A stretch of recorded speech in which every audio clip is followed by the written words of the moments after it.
Regular listeners to our podcast will probably know I have a certain reputation around NGB towers. No, not the one where I'm a mad Nintendo fanboy. Look, I like a good Mario and Zelda. Who doesn't? But the one where I have a strong love for FromSoftware's Soulsborne series, despite that completely flying in the face of popular opinion around these parts. Well, consider this Games of the Generation article my opinion on why the Soulsborne games get an unfair rap from the gaming community and why Bloodborne itself is one of the finest console exclusives of this generation.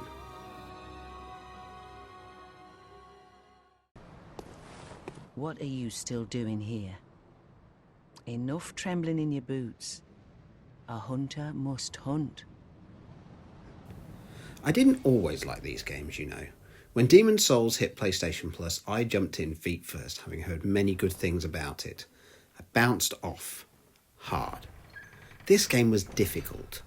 Where were my respawn points? Why couldn't I damage enemies when I wanted to? And why the hell couldn't I even reach the boss in the first area?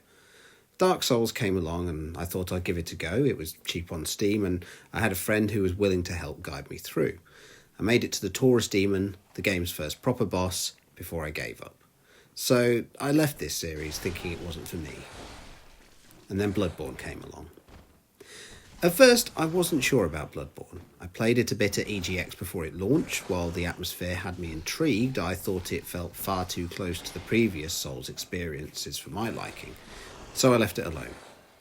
And then I started reading more about it, about the story, the influences, the fact that it took a more aggressive and accessible tack than the previous games From had made. The GOTY edition came out and I thought, sure, why not? It was an epiphany. It's easy to see why people don't like these games looking back at my own experiences.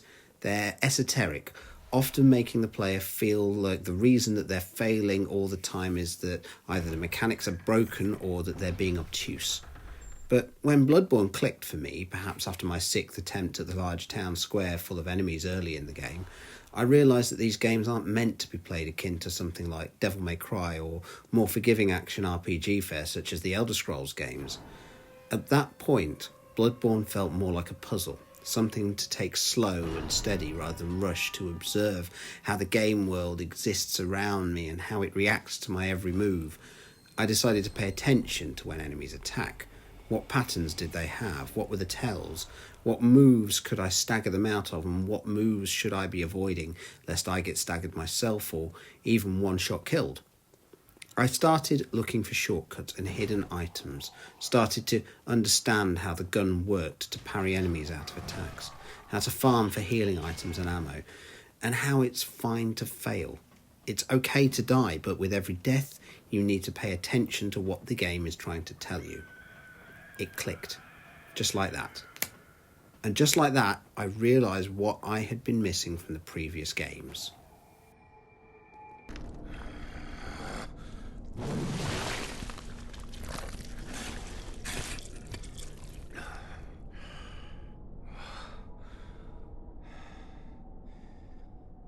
Beasts all over the shop. You'll be one of them, sooner or later.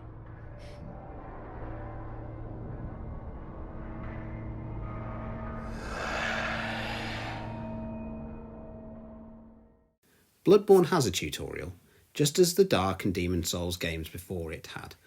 But this is largely designed to show you the basic controls and concepts. You have to learn the rest for yourself. Feel like it's unfair you start without a weapon? Talk to the messengers in the Hunter's Dream when you die for the first time. Honestly, I didn't realise how many people missed this part. Struggling with a particular group of enemies, try finding another route round, or even try rolling a character with different stats, if you're early enough in the game.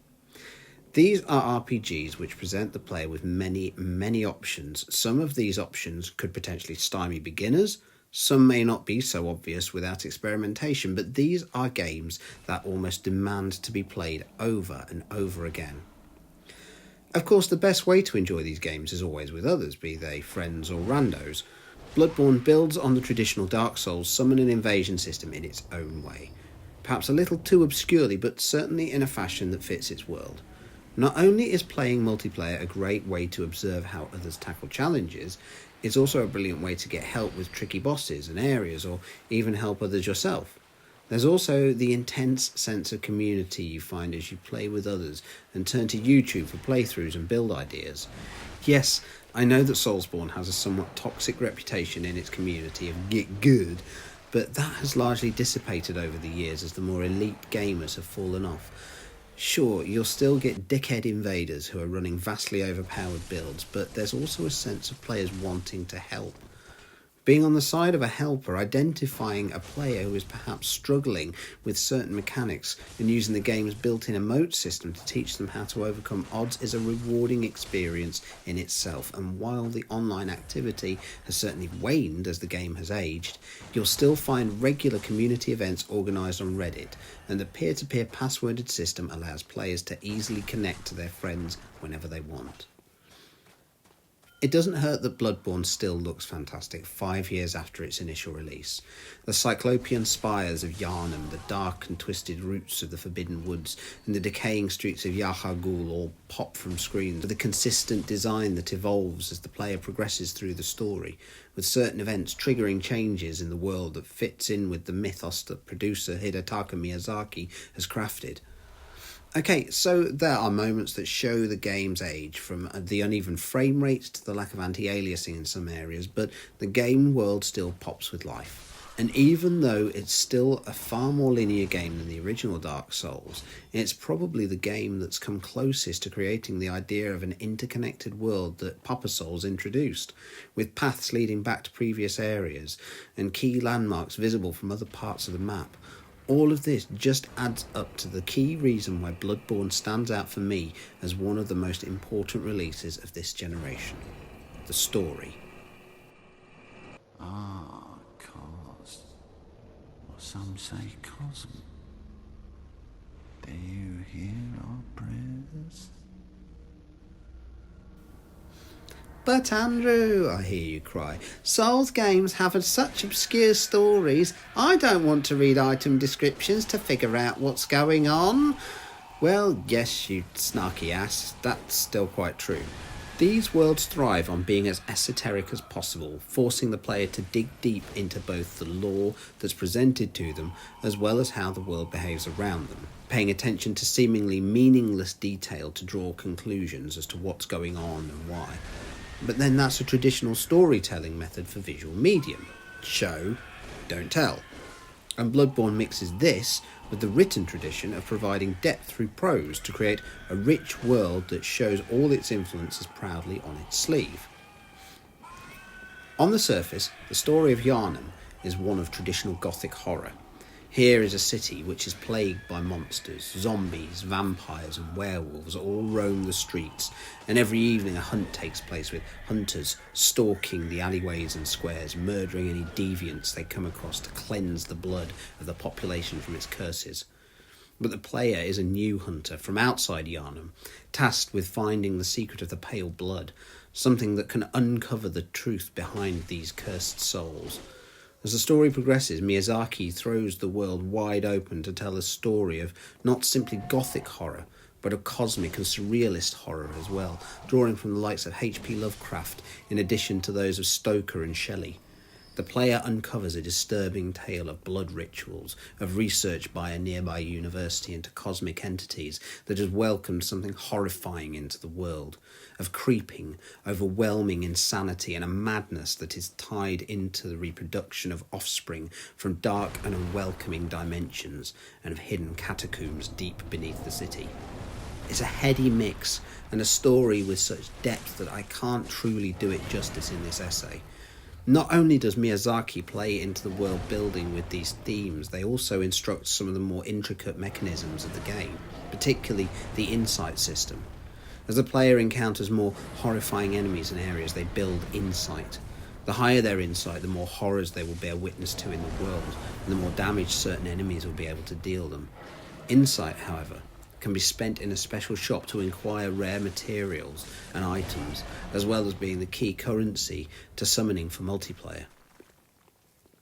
So the in-universe explanation for this is finding a balance between sanity and madness to overcome the world, a direct lift from Lovecraftian mythos in a way that even Lovecraft game adaptations have struggled to achieve. But then it's world building that I feel stands FromSoftware's games apart from most others, and even adds another layer of multiplayer into the mix. Not only are the people playing together, they're also exploring together, digging into the item descriptions, playing archaeologists with the world at large, and gradually piecing together not only the aspects of the story that outwardly present themselves to the player, but also those intriguing details that lie underneath, that instruct a much wider world and, in the case of Bloodborne, a far more horrifying one.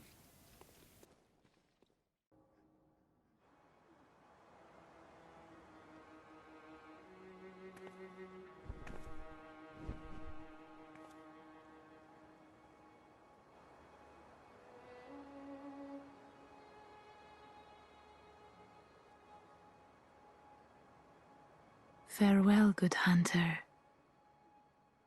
May you find your worth in the waking world. 8 months after its release, Bloodborne received DLC in the form of The Old Hunters, a brutally challenging side quest that introduced even more items, enemies and lore into the world. It remains an essential part of the experience, but is unfortunately not frequently distributed with the game in its releases on PS Plus and PS Now. Following the release of this, FromSoftware moved into the development of Dark Souls 3 and Sekiro, with the announcement of Elden Ring soon after the release of the latter. Bloodborne remains a complete package, a static moment in time that exists only on the closed system of the PlayStation 4.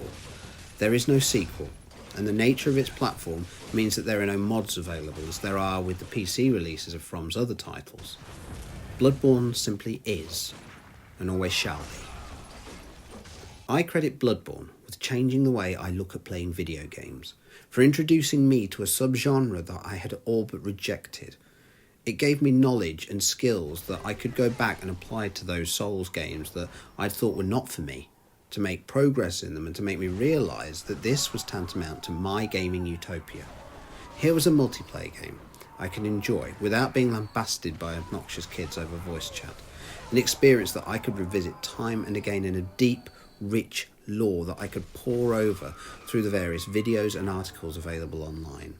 I felt like I was both discovering something for myself as well as reading the accounts of those who had travelled the world before me, and it was wonderful. As gaming evolves into the next generation, more and more titles have taken influence over Hidetaka Miyazaki's revolutions in game design. But for me, Bloodborne stands as the most pure example of this formula. An action RPG distilling some of the finest concepts of horror literature into a fully formed world that has the capacity to both enthrall and terrify with its iconography and ideas. Despite its technical issues, it is as close to a perfect game as I have found it in many, many years, and is an absolute standout, not only in the PlayStation 4 library, but in this generation's game releases in general. An absolutely essential game. Play it and fear the old blood.